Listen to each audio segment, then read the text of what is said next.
Amo Yum Yum the podcast. Amo Yum Yum the podcast. We put kufr and shirk on blast. Amo Yum Yum the podcast. Amo Yum Yum the podcast. Amo Yum Yum the podcast. We put kufr and shirk on blast. Amo Yum Yum the podcast. Peep this, your grave, you may be near it. Life's short, yeah, that part, so take it serious. Think twice, that afterlife should have you curious. Each week, that week's speech should have you furious. The same, all hail King such and such. You say hell, I say hell, get off is much to be desired. Khutbah should be fire, let's rouse the believers. Situations dire. Amo Yum Yum the podcast. Amo Yum Yum the podcast. We put kufr and shirk on blast. Amo Yum Yum the podcast. Amo Yum Yum the podcast. Amo Yum Yum the podcast. We put fitna and dhul on blast. Amo Yum Yum the podcast. You claim Salafiyya, we follow the Salaf in understanding, but without the branding. Allah named us Muslim, with that we stay content. No division is titles, ego's a false idol. A mustard seed of kibba can land you in the fire. Plus that his beer is fueled by desires. Question, aren't y'all tired of divide and slaughter? May Allah grant us guidance. Shout out to the martyrs. Amo Yum Yum the podcast. Amo Yum Yum the podcast. We put kufr and shirk on blast. Amo Yum Yum the podcast. Amo Yum Yum the podcast. Amo Yum Yum the podcast.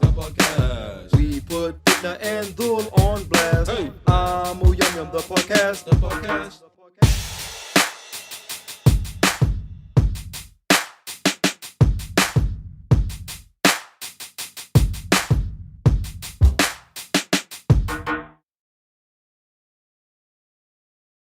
Amo Yum Yum the podcast. Amo Yum Yum the podcast. We put kufr and shirk on blast. Amo Yum Yum the podcast. Amo Yum Yum the podcast. Amo Yum Yum the podcast.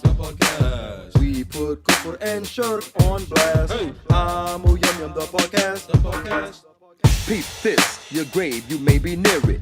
Life's short, yeah, that part, so take it serious. Think twice, that afterlife should have you curious. Each week, that week's speech should have you furious. The same, all hail King such and such. You say hell, I say hell, get off is much to be desired. Khutbah should be fire, let's rouse the believers. Situations dire. Amo Yum Yum the podcast.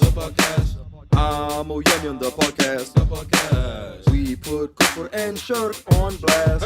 Amo Yum Yum the podcast. Amo Yum Yum the podcast. Amo Yum Yum the podcast. We put fitna and dhul on blast. Amo Yum Yum the podcast. You claim Salafiyya, we follow the Salaf in understanding, but without the branding. Allah named us Muslim, with that we stay content. No division is titles, ego's a false idol. A mustard seed of kibba can land you in the fire. Plus that his beer is fueled by desires. Question, aren't y'all tired of divide and slaughter? May Allah grant us guidance. Shout out to the martyrs. Amo Yum Yum the podcast. Amo Yum Yum the podcast. We put kufr and shirk on blast. Amo Yum Yum the podcast. Amo Yum Yum the podcast. Amo Yum Yum the podcast.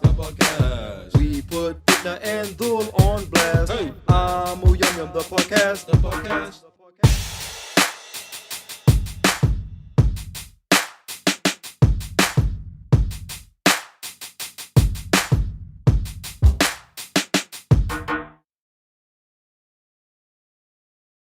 Amo Yum Yum the podcast. Amo Yum Yum the podcast. We put kufr and shirk on blast. Amo Yum Yum the podcast. Amo Yum Yum the podcast. Amo Yum Yum the podcast. We put kufr and shirk on blast. Amo Yum Yum the podcast. Peep this, your grave, you may be near it. Life's short, yeah, that part, so take it serious. Think twice, that afterlife should have you curious.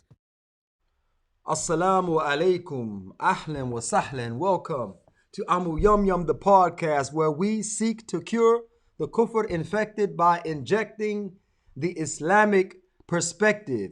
And you don't need 2 doses. I think it's 3 right now.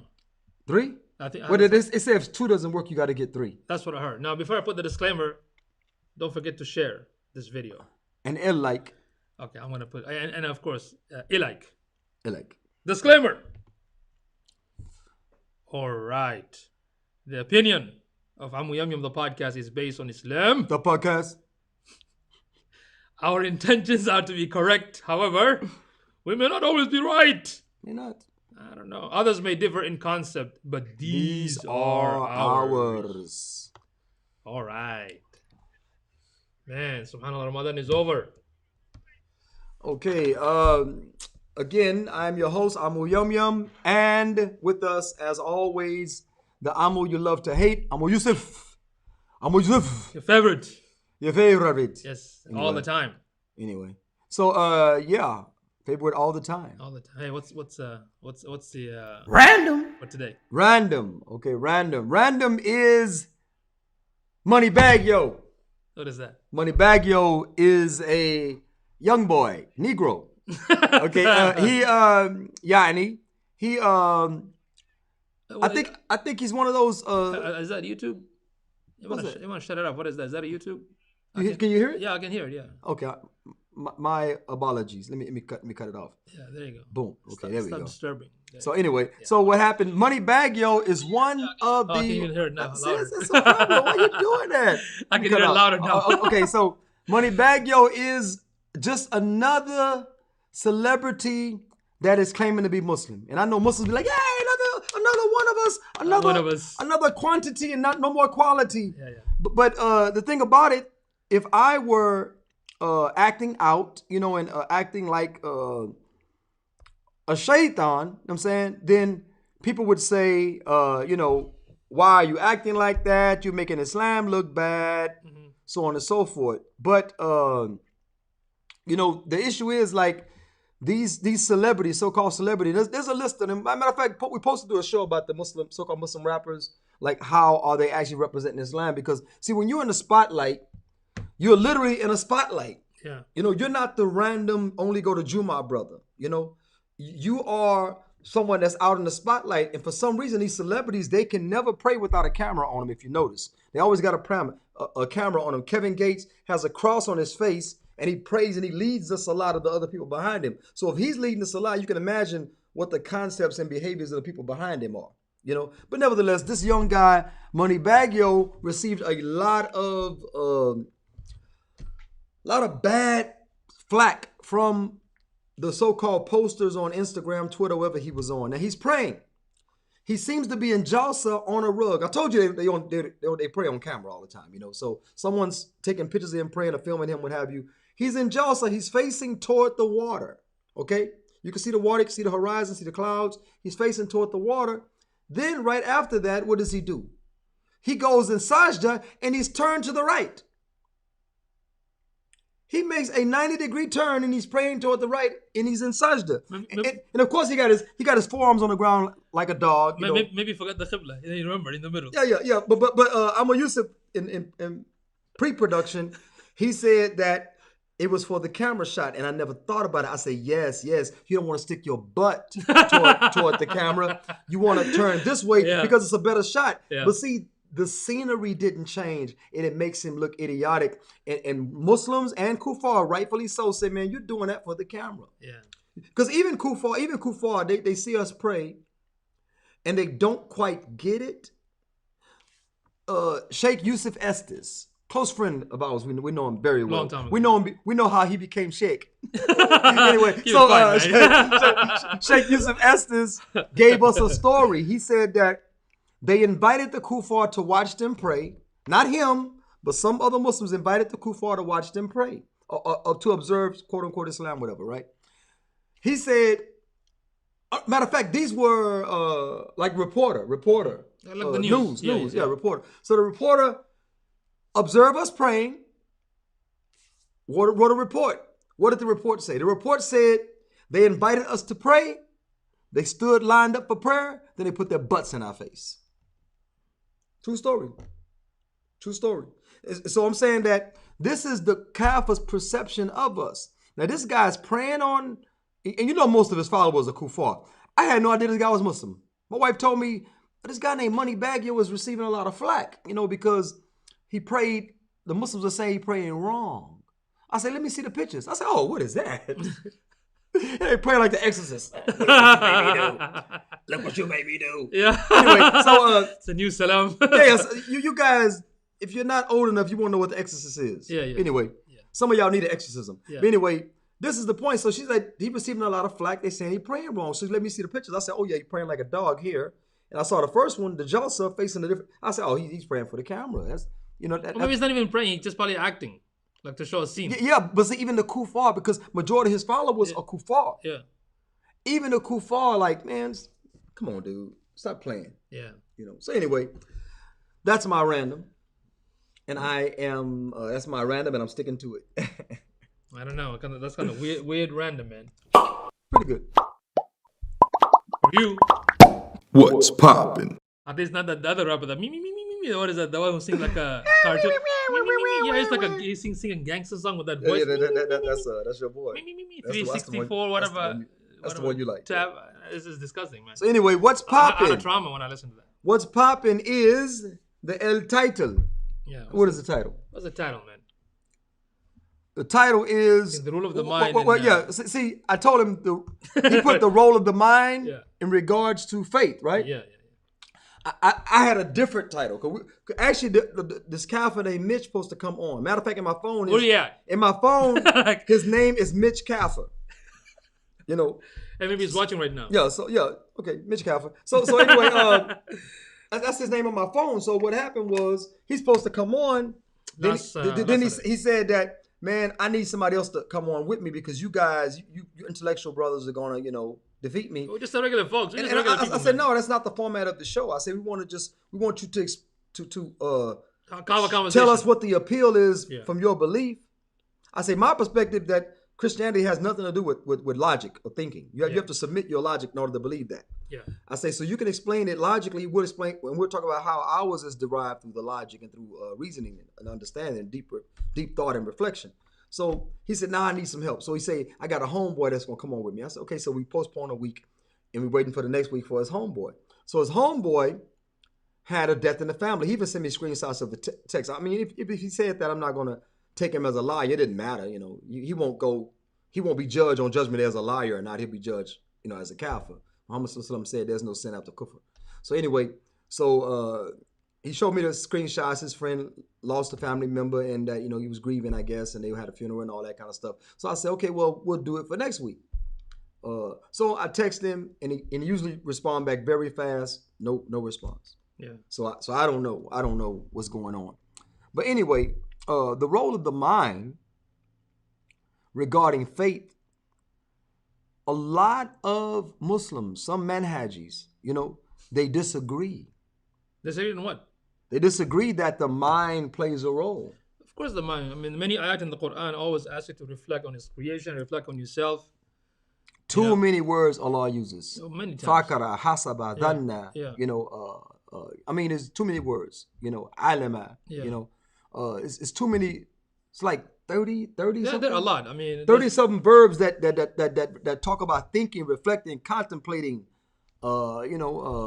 I mean, even the definition. Dabara, all this. Even this definition. Even when I speak with the non-Muslim about this definition of faith, because they all say, faith is in English definition, it's like a blind faith when it comes to religion, right? Taqleed. And I tell them like in Islamic definition is different. I mean, because linguistically, al-iman means the tasdiq al-jazm. That means that you have to be believe in something with conviction, 100%, right?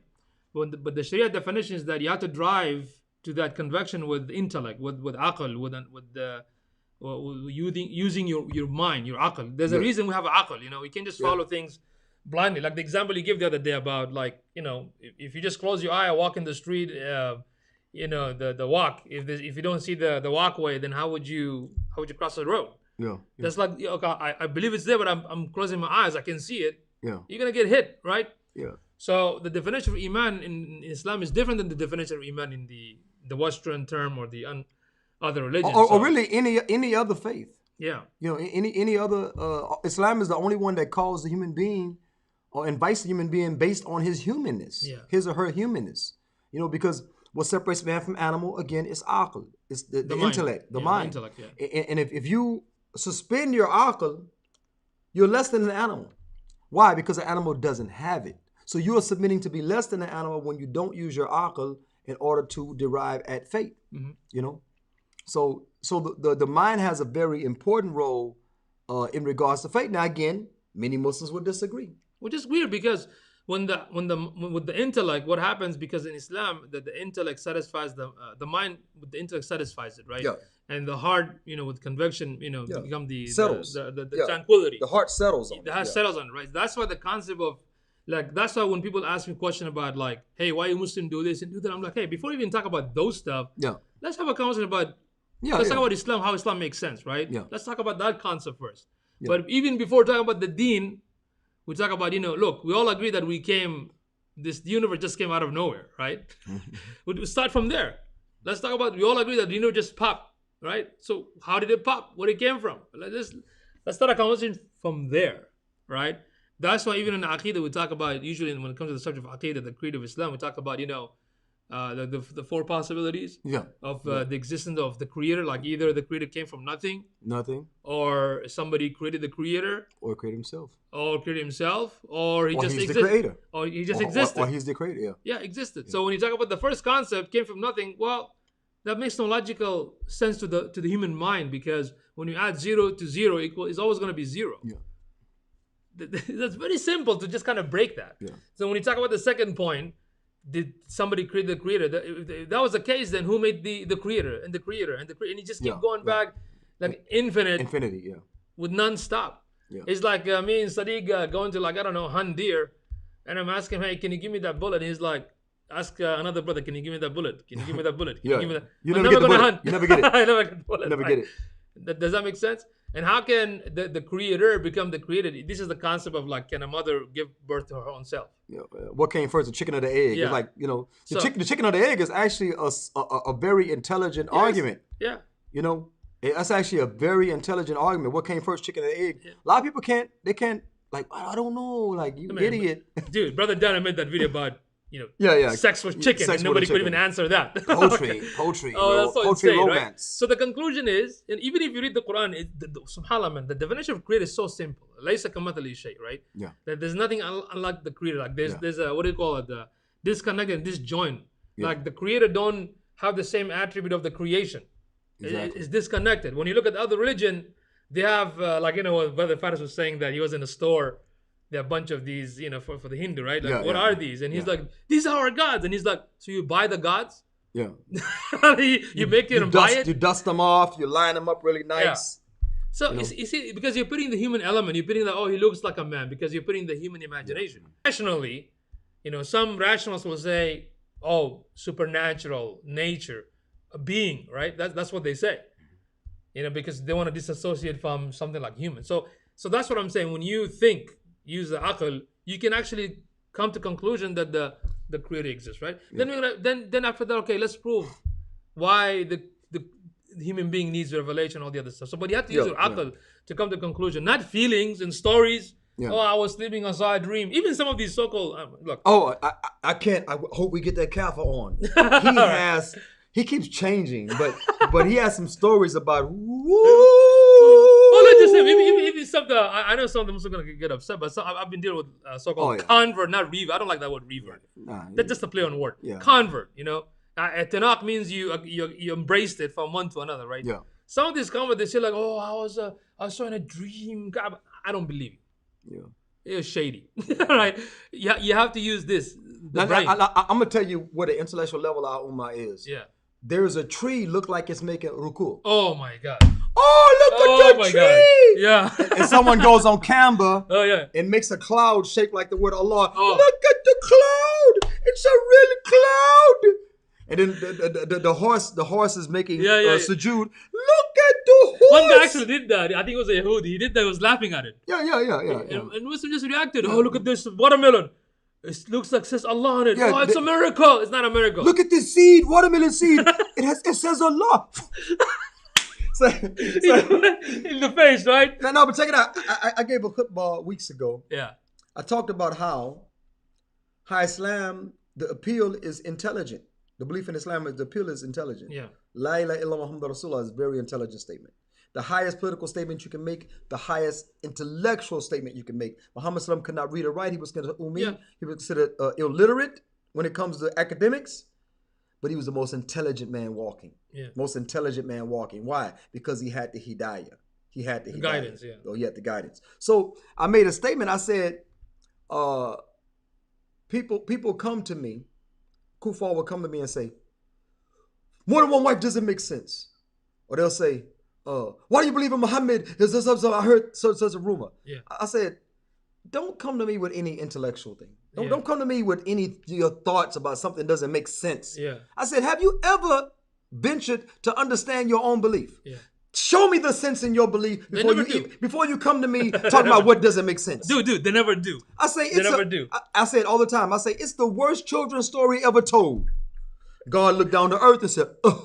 They're God, right? He said, I'm going to send I hate sin so much, I'm going to send my son to die. And I won't tell him eventually. Obviously I didn't tell him. So anyway, he don't want to die.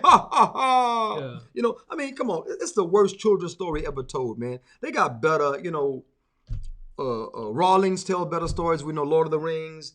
You got Clinton Tarantino. He got better stories like Django. Django's better than the biblical story. You know, a lot of sci-fi movies are based on biblical stories, though. Oh yeah. Well, biblical stories are based in Greek mythology. Yeah. Then you take the sci-fi. Yeah. I would give the credit to Greek mythology. I wouldn't give it to biblical. I see. I would give it to the Greek mythology because they're the ones made up. Yeah. Superman. All the Marvel. Yeah. Superman comes from the Bible. I don't know if y'all know that. Yeah. Yeah, Superman comes from the Bible. Yeah. So that's why in Islam it's very important that even when I discuss with a Muslim that you have to think, like, you can't just say I want to convert. That's why we sit and discuss with them, like why did you come to this conclusion? Like you chose this. Like what made you to choose this? Can you prove that Allah exists? Can you prove that this Quran is true? Can you prove Muhammad is true? Right? Exactly. You have to use your aql to prove it. If you're not convinced, then there's no point of really actually taking that contract. Your children. Make sure your children. Yeah. Can prove Allah exists intelligently. Make Yeah. sure your children can prove Muhammad is the messenger of Allah and the Quran is the word of Allah intelligently. If you do not, they're going to go to university and their professor's going to have a whole different philosophy and they're going to come back to you, which was proven true. Muslim children came back to their parents on summer vacation, a spring break, and told their parents, Baba, Ummi, perhaps we can juxtapose creation, evolution with creationism. Yeah. What's creationism? Stupid. Anyway, so perhaps we can juxtapose them. Yeah. The father and the mother are like, what are you talking about, son? This is our aqidah. He said, no. Couldn't it be Allah created the monkey Forget that. Yes, that's what they're trying to do. No, but forget that. Because you didn't convince them Allah is God alone and Muhammad is his messenger. Now, the professor had a logical argument. You didn't. You had a traditional argument. And here's the funny thing. Forget the kids, because I know adults, like in our age, that actually agree with this point. Muslims. Yeah. Oh, it's possible. Well, they're agents. They say, because the Quran talk about the water, everything came from water, so it must be. I'm like, stop causing doubt, man. Don't tell me you just came from a monkey. You know what I mean? I mean, they themselves, they can even prove it. Even among the so-called evolutionists and the creationists, they have a disagreement among themselves. If you study their books and research and papers, they disagree among themselves. They call their final conclusion theory. Yeah. Their final conclusion theory. Their premise was a theory. Their arguments to build their premise was a theory, and their conclusion was what? Theory. Yeah. Conclusion was theory. But you see, this issue of thinking, actually, not just for the non-Muslim, even for the Muslim, because a lot of Muslims, I don't have like statistical document to prove that, but from my experience over the years of, I don't know how long I've been a Muslim, okay, decades, I would say like 98% of them are not thinkers. They don't think. They don't have that critical thinking. Like they don't use the aqidah to come to a conclusion in anything. Even the brother, when he was asking in the restaurant about that question about the work and whatnot, he didn't give it the full story. If you give it the full story what he's doing, then you might have a different answer. Yeah. Because people usually sometimes, ask question to justify their action, or they ask question, and you can see the level of knowledge based on their question.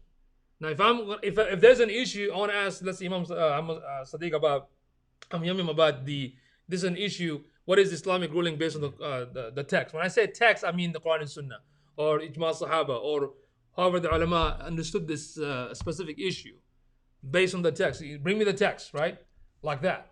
But people don't even ask those questions. They can't even think. Like the situation right now, we're going to talk about it in a few minutes in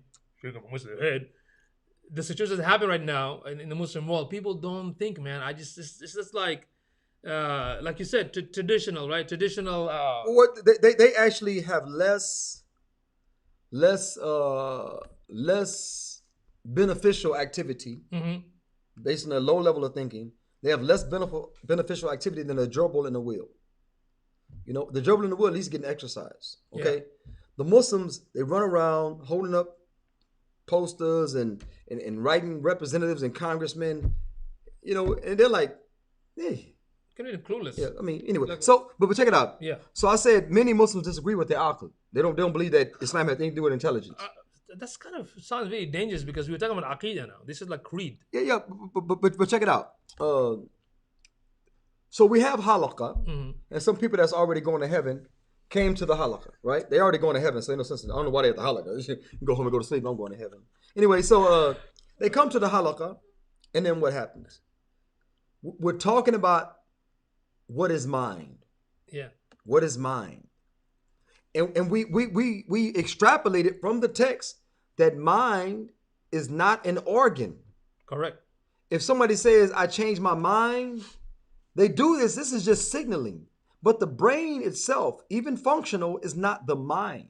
Okay? Because scientists don't know where the mind sits. Yeah. They can tell you where it's sitting. Yeah, they can't locate the mind, but they can tell you the mind, intellect, rationalization is a process. So we were talking about what are the components needed to have this process be successful.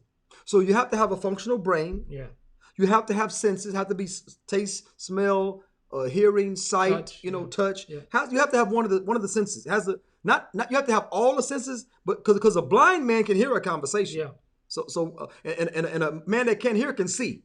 Okay. So it has to be the senses, has to be a functional brain, has to be the reality, and it has to be previous knowledge.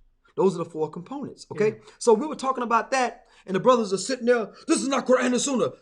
We'll never return. And then they left. They left. They didn't say that. They didn't say that. They talk bad about the halakha because they didn't understand anything. They didn't understand anything. The Sahaba reported, radiyallahu anhum, they say we learned at Tawheed before we learned Quran. Yeah.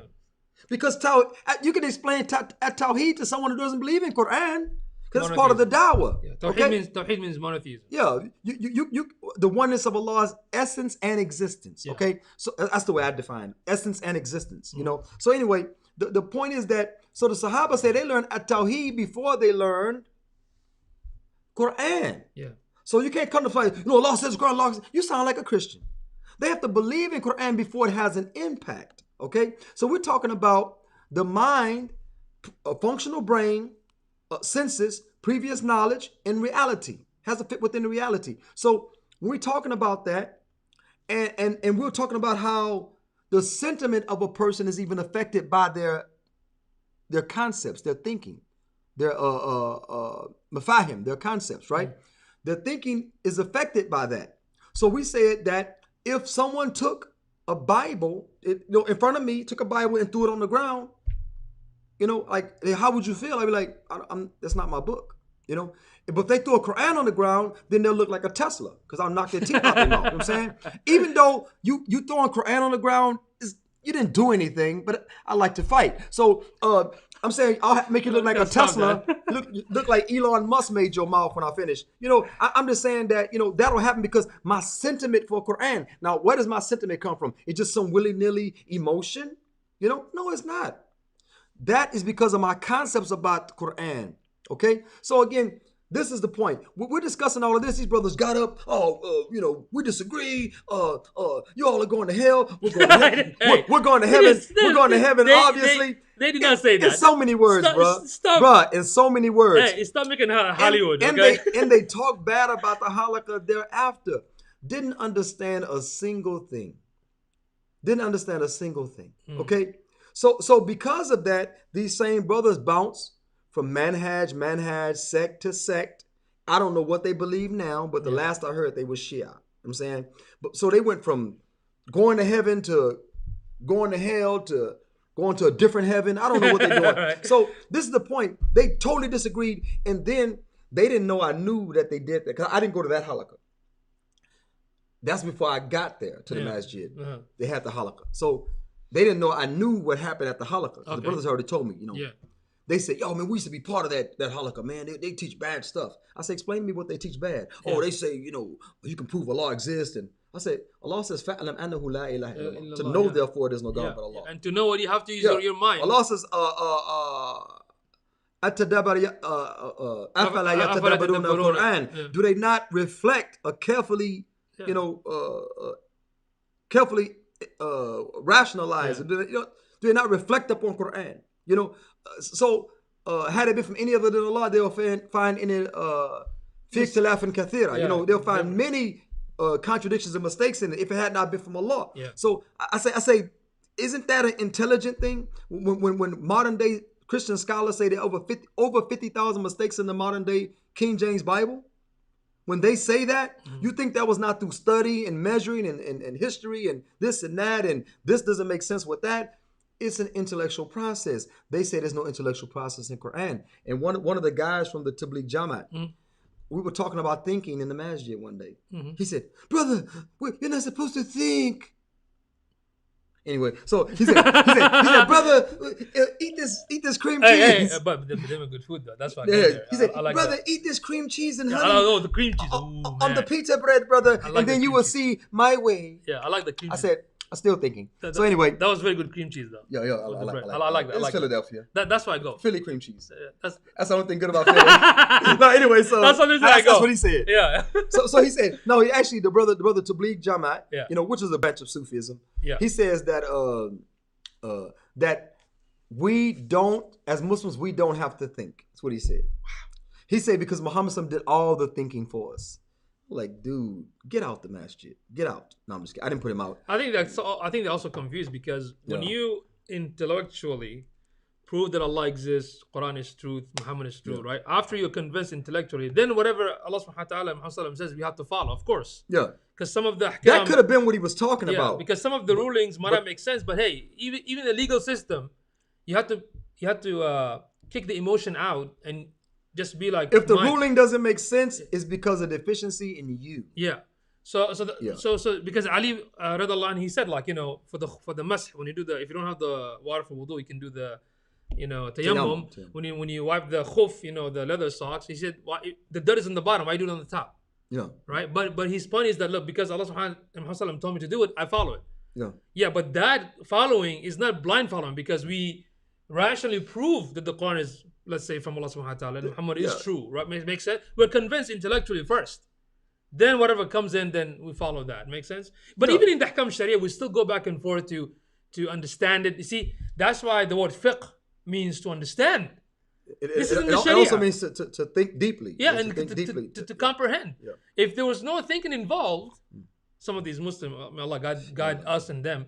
If there's no thinking involved, then how do you think the Ahkam Sharia are going to be deducted through centuries? Because you have to look at the reality of the situation. You have to look at the Quran and Sunnah, and look at the Ijma' Sahaba, and use the Ijtihad. Ijtihad actually involves a lot of freaking thinking. You know what I mean? Yeah, and most of it is from al-waqiyah. Yes. Most of it is from the reality. Yeah. Because the text is not going to change. Yep. We're not going to get any new text. There's no new wahy. Yeah. Despite what Abdurrahman of Knowledge North said. There's no new wahy. Okay? Yeah. Or reforming. Yeah, there's no reforming, no new wahy. Yeah. The same text, Quran and Sunnah, is going to address this new reality, stem cell research, vaccine. And that requires it's gonna, thinking. it's going to require thinking. So ijtihad means you're making juhud. You're striving, struggling in the text. And it means you exhausted all of the hadith, exhausted all the Quran that you understood, and then you arrived at a ruling. Conclusion, Your ijtihad can be right and it can be wrong. If it's right, Allah gives you double blessing. If it's wrong, you still get a single blessing because you made the ijtihad, not because you poured it out of your bum, like a lot of ulama do today. Yeah, but a lot of ulama give fatwa. That's all. Fatwa. Anyway, so what happens? Let's put it in perspective. Yeah, this is the intelligent part of Islam, our iman, our faith. La ilaha illallah Muhammadan Rasulullah. That is the intellectual aspect of it. It's not 5 salat a day. We make 5 salat a day. Why? Because La ilaha illallah. There's no God except Allah. Muhammadan Rasulullah. Muhammad is the messenger of Allah. That is why we make 5 salawat a day. Why we just fasted Ramadan. Why we pay zakat, tax. Why we make Hajj Mabrur, inshallah, once in a lifetime, at least as an obligation. So the reason we do the 5 pillars of Islam, Buni al-Islam ala khams, Islam is built on 5. The reason we do those is because of the intellectual basis of La ilaha illallah Muhammad Rasulullah. That's why we do those. Why we believe in angels? Because you saw one? Well, some claim. I don't believe them. So anyway, so I'm saying that because if they came in the form of a man, right? Muhammad saw Jibril alayhi salam. He walked out the mouth of the cave of Hira. And he looked. He said he looked far left horizon. All he saw was the angel Jibril alayhi salam. He looked far right. All he saw. He looked up, down. That's how massive angel Jibril alayhi salam was. Okay, this is for Muhammad sallallahu alaihi wasallam, not you. Okay, so anyway, the issue is that we believe in angels because Quran says so. We know Quran is true. Yeah, we don't know the prophets who Muhammad sallallahu alaihi wasallam gathered. At Mount Safa, he said that, "O Quraysh, what is my reputation? You're as-sadiq, al-amin. You are trustworthy, truthful. You never lie. If I told you, O Quraysh, that the enemy is gathered behind this mountain, gathering forces to come and attack you, would you believe me?" He said, "Yes, Muhammad, you're as-sadiq, al-amin. You never lie." Yeah. He said, "Well, then I tell you, there is no God but Allah subhanahu wa ta'ala, and Muhammad sallallahu alaihi wasallam is his messenger. I, Muhammad, am his messenger." Okay? They said, "Kadhib, liar." Yeah. See, that showed you the Quraysh were insincere. Not that they didn't believe Muhammad, didn't trust him. Because even after he received the wahi, they still let him hold their money. Yeah. They still let him hold their money. Okay? So again, this is the point that we're making. That La ilaha illallah Muhammad Rasulullah, there's no God but Allah, Muhammad sallallahu alaihi wasallam is his messenger, is the high intellectual portion of our iman. After you prove that Allah is God alone, that he revealed the Quran, that the Quran was revealed to Muhammad sallallahu alaihi wasallam, he's the last messenger, you can't argue angels and jinn and judgment day. You can't argue the ghaib. Dajjal. Yeah. Ghaib means above the intellect of man. See that? You see what I just did? Yeah. Aql is what we use to arrive at our iman. But the ghaib, the things that are beyond man's ability to comprehend, like Allah subhanahu wa ta'ala, and the angels and the jinn and so on and so forth, even though Allah told you some things about them, you cannot fully comprehend them. Yeah. And we have Muslims nowadays too busy talking about Dajjal, son of Dajjal, the jinn possession, and the dollar is the one eye. Dajjal. These are umur al-ghayb. They think Fetty Wap is that Dajjal. Yeah. These are we're not denying it because part of the deen. We're not denying that. But even as Sahaba didn't spend too much time dwelling on it. Because when we talk about adab al-qabr, for example, the punishment in the grave, okay, how I'm going to be prepared for it? Teach me that. That's what Muhammad said. Yeah, what have you prepared for That's it? it. Oh, Muhammad, please tell us signs of the last day. He said, what have you prepared for it? And people say, oh, Qiyamah's going to come. How do you know Qiyamah's going to come? We completely disconnected again from the reality because of the condition you mentioned in the beginning. We disconnect from the reality. We don't use practicality anymore. That's why these fatwas about Philistine from Uthaymeen and Al-Albani, that's why they make sense to y'all. Oh, these people abandoned at-Tawheed. Your king didn't? Your king didn't abandon at-Tawheed? No, by the might of British in America, your king stands. By the might of this very Israel, your king stands. Because believe me, if the people attack your king, Israel will send planes, guaranteed. Israel will send planes to support your king. And this is the problem that we have. Uthaymeen didn't see a problem with his king. Al-Albani didn't see a problem. Okay, even though I heard there was some friction. Yeah, with Al-Albani, but Al-Albani lived under corrupt rulership and didn't condemn it. And he kicked out, and he went to prison. Allah yarhamu, but but his solution for Philistine is, these people have abandoned al-Tawheed. Allah is punishing them. well, forget that for a second. When I was growing up in the best place on earth, You still ain't grew up yet. Go ahead. yeah, I was growing up. When the 95, the situation in Bosnia, where 5 million Muslim raped and killed and butchered, right? Ya Allah, ya Allah. So there were many youth or shabab used to, go and fight to liberate the brothers and sisters. So some of these ulama, I'm not going to mention the name, y'all probably already know, saying stuff like, the iman is weak, it's punishment from Allah. And I'm thinking in my head, if you're saying Allah going to punish for their mistake, I think the punishment will come here too. Because I know a lot of deviant people in that land. Right? Yes. It's amazing. And it doesn't offer a solution. And the solution is donation and dua. I'm not saying don't make dua. Don't make donation. They might help a little bit, but it's a temporary, it's a band-aid. Do you see what I'm saying? I mean, anyway, so this is the issue, like when the thinking is suspended. Like when it comes to like education, college, business, life, relationship, thinking is involved. Yeah. When it comes to the deen, Yeah. Sheikh so-and-so, Yabuti told me and I just follow. I'm like, what's the difference between us and the rest of the Adiyan? Like I said 1,000 times with the Ramadan situation, I say if you want Muslims to start fasting on the same day, I say borrow some money before Ramadan. Yeah. And then when Ramadan is coming, say I'm going to pay you first day Ramadan. Yeah. Guess what? All the Muslims be fasting together like this. Yeah. Give my money. First of Ramadan. Did you see the moon? I didn't see it, but somebody saw it.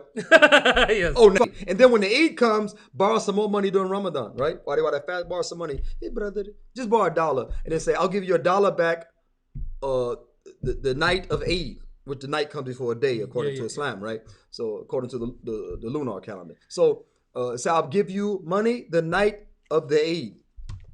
Yeah. Everybody making Eid together. You know why? Because money... It's dunya, yeah. It's dunya. They love the dunya. That's their Lord. That's their real Lord. Yeah. You know, a brother will love you, but if you owe him money, what Allah says, give him more time to pay, or remit it. Give it to him. Allah don't say bust his head. And a basic question like, what happens if